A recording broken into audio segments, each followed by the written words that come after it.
G'day, Starlo here. It's always exciting to get hold of a new bit of gear, and today I got my hands on a brand new rod.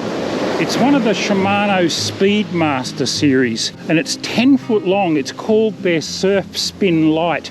It's actually rated for 3 to 6 kilo lines and 10 to 45 gram casting weights.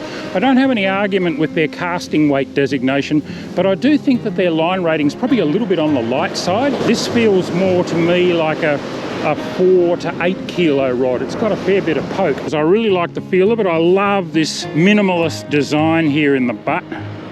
Just beautiful. I've put my Vanford 5000 reel on it. I could have put a 4000 on it, or even a 2500 or a 3000, I guess, but I put the 5000 on just to give myself a little bit more line capacity. They're no bigger than a 4000. They just have a deeper spool so you can get some more line on. And this one's got a power handle, which I quite like as well. So I'm going to bait up and have a throw out here in the surf and see what we can find.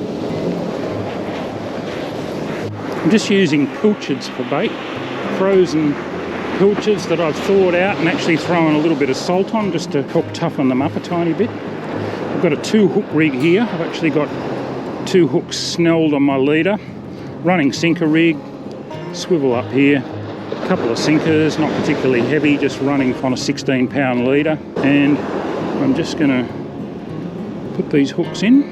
Put one in down low, the other one up towards the tail wrist, and then the other thing I really like to do is just take a half hitch of line around the tail of the pilchard, not around the hook shank, just around the tail of the pilchard.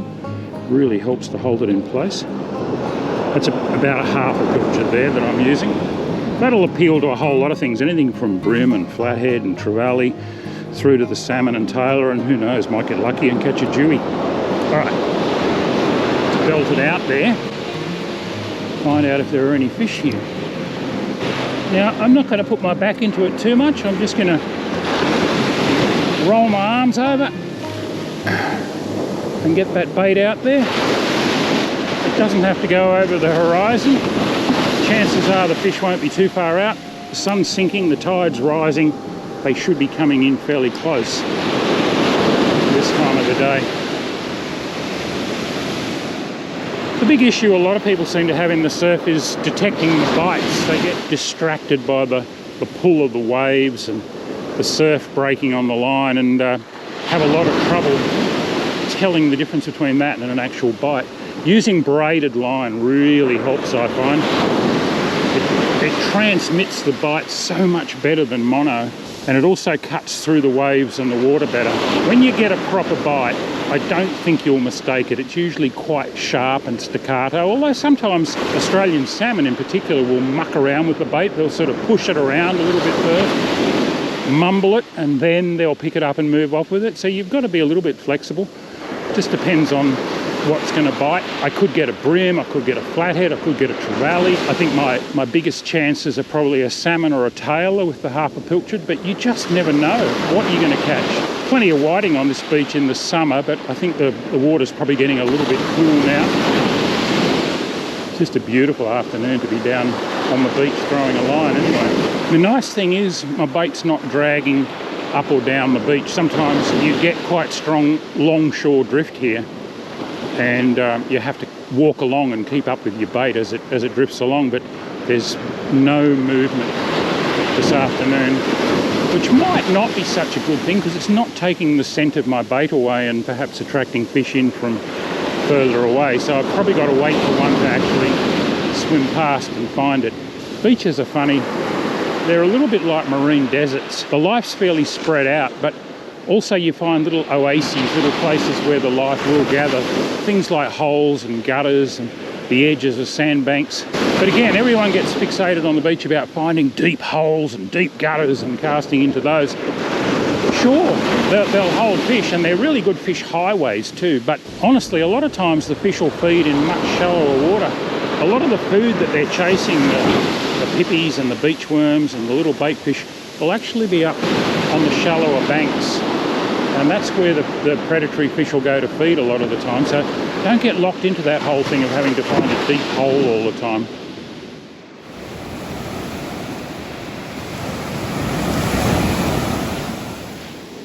What I'm going to try now is just slowly retrieving that bait along the bottom, just in case the fish are sitting in a little bit closer than where I cast. I'll just bring it in very, very slowly.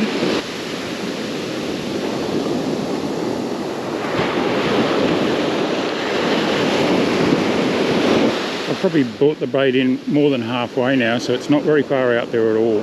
But sometimes that's where the fish are, right along that line just beyond where the waves are dumping onto the beach, where it's stirring up sand. It's not a bad hunting zone. Oh, yep, got a good bite right there in close. Wow, I reckon he got the bait. That was an excellent bite. Really hammered it. I reckon I'm baited. I sure am. Ooh, that's interesting. That fish was only about 10 metres off the beach there. Let's lob another one out there.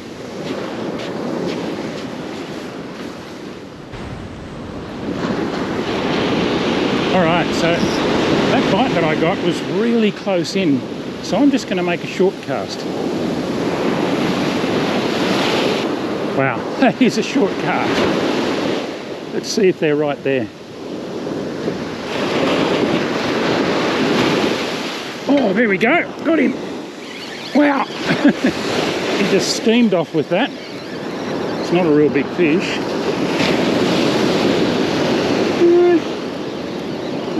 Might not be too bad. I'll tell you what, this is a pretty gutsy rod. I really do think that 3 to 6 kilos is selling this rod a bit short. I don't know that I'd use 3 kilo line on it. I reckon it's 4 to 8, even 4 to 10. What do we got here? My guess is a salmon or a tailor. Wait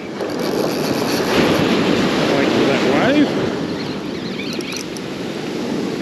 And it's a little salmon.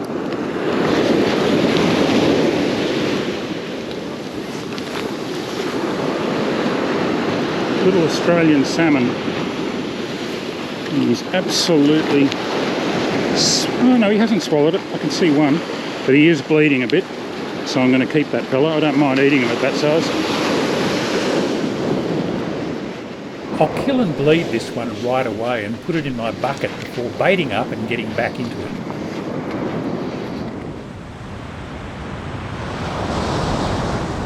With that first fish having come off such a short cast, I'll try to drop this next bait into almost exactly the same spot, just out behind the shore break. That looks about right, and almost immediately I'm back into the action. Oh, bites, and I got him. Ooh.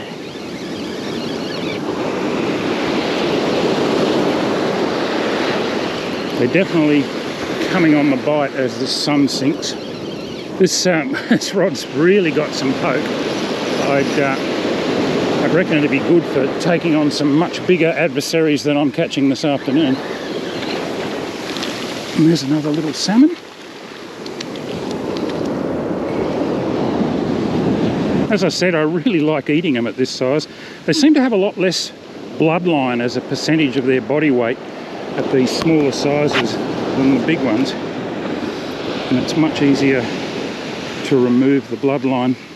So if I keep a couple of those, I've been craving a meal of fresh fish. Been catching a lot of fish and letting them go lately, so nice to keep a couple. All right, we'll get him in the bucket. See if there's any bigger ones out there. Australian salmon, known as carwai to our Kiwi cousins, are not one of our more highly rated table fish, but if you look after them, bleed them promptly, and cut away the darker bloodline when you're preparing them for cooking, they're actually surprisingly tasty. I was keen to get another bait straight back in while the bite was on.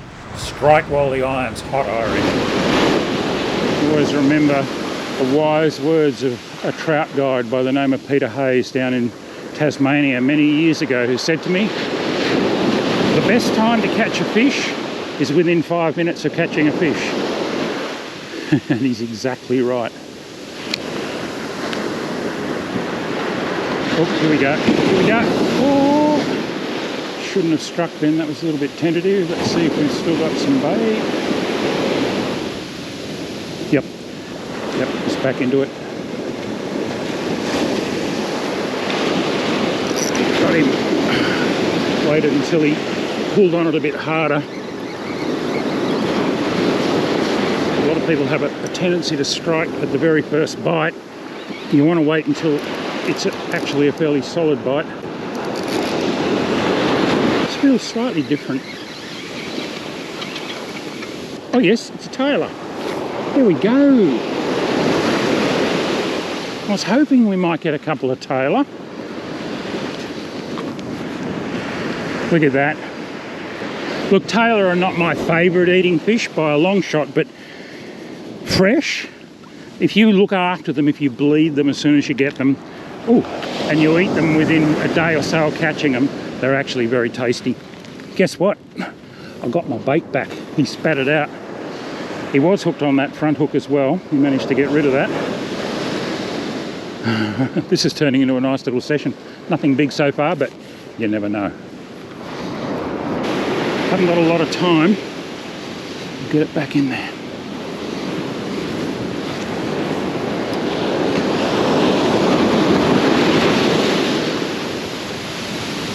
Yeah, that fish felt different right from the outset. I wondered actually if it might have been a brim, but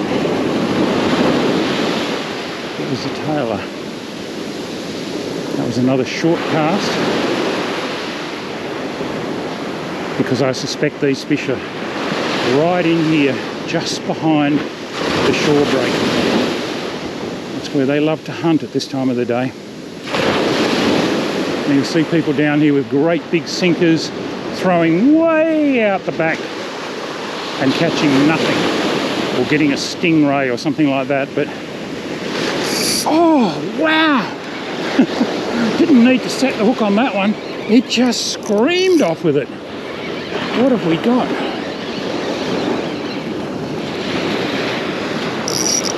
That was that little short cast. It's taking a bit more line, this one. 15 metres out off the beach, that's where they are.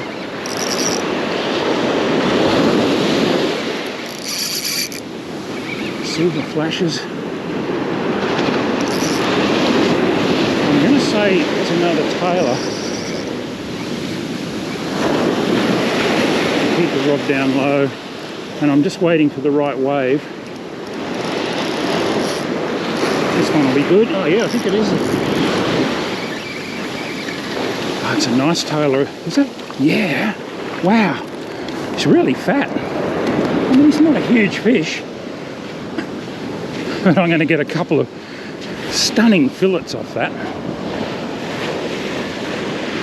I'll get him up here in the sun so you can see him. There you go. Nice tailor. The new rod's proving itself. I haven't found anything yet that's given it a challenge though.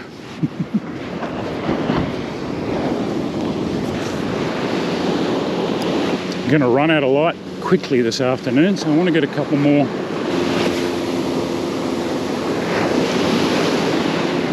Nice short cast.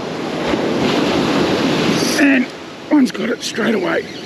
That's where they are, just out the back of the surf break. See what I mean about this rod? It's got some poke. My little light surf katana rod from Shimano's much lighter than this.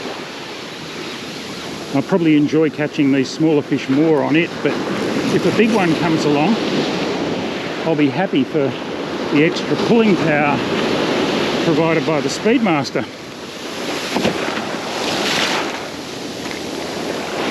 Another salmon and another good eater.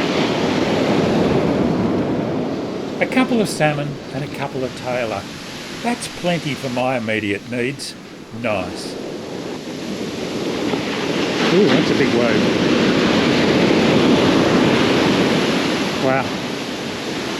The power in those waves. Just check my gear up here.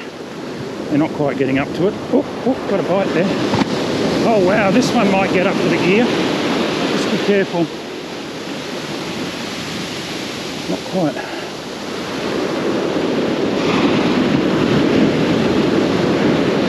My bait ended up in all that maelstrom of water in there right under my feet, so I'll bring it in.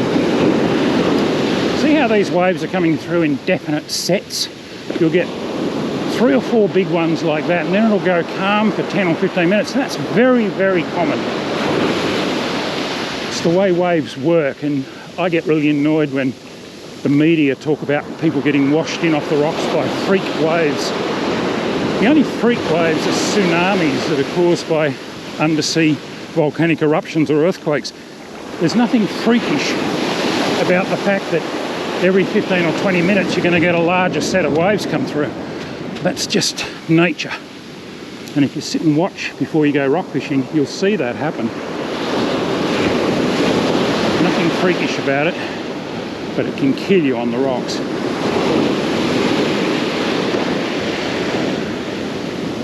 It's been such a nice little session. I'll pack up soon. I've got my meal that I wanted to come and catch. Just hoping we might have hooked there's a good bite, a big salmon to really give this rod a bit of a workout. Now, did you get my bait? No. Still getting bites. Strange little bites, those ones.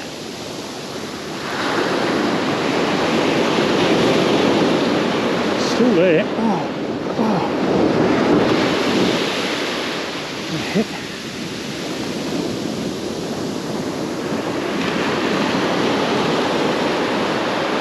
There we go, got him. My goodness, that was close in. I've been pulling it in between. Oh, I might have dropped him.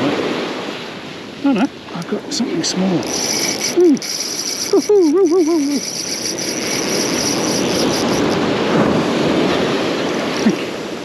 Came towards me and then went back with that wave.